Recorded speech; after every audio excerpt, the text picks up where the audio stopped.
This is our final project for Bryce Hill's CSCI 255 Intro to Embedded Systems course in fall 2016. So for this project, we used an MSP 430 G2553 to create a Pong game.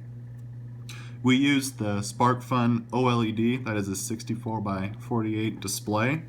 To communicate to the MSP 430, it uses SPI.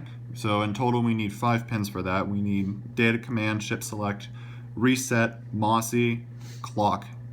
And we don't use MISO because we don't really care what is on the OLED display. We already know what's on that. To control each of the paddles, we use parallax 2-axis joysticks, but we only need one direction. So in this case, the left-right direction on the joysticks.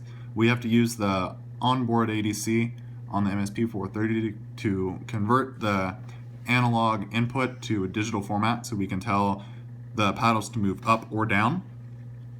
So the actual game of Pong is out of a score of 7. As you can see on the bottom of the display there, that's the score. So the player on the right side has 2 points, the player on the left side only has 1 point. When the ball goes off, it'll increment the score for the other player, like so. When the score reaches 7, the game will reset itself to each player as having 0 points, and then a new game will start.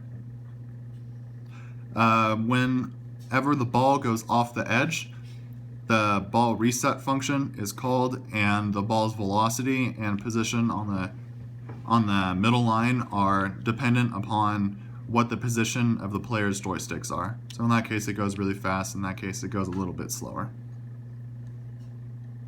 And that's about it.